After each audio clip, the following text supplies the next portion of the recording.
സൗരഭമെന്നും കാളിന്തിയെന്നും കാർമുകിലെന്നും കേട്ടു ഞാൻ. ഉറക്കെ ചിരിക്കുവാൻ മറന്നോരെന്നെയും ഉദയാസ്തമയങ്ങളാക്കി നീ. തിരുനട കാക്കാൻ നിർത്തി നീ.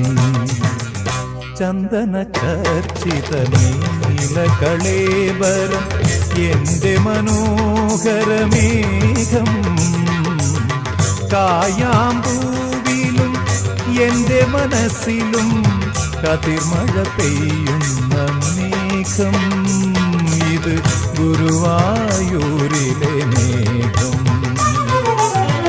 ചന്ദന ചർച്ചിത നീലകളേബരം എന്റെ മനോഹരമേഘം.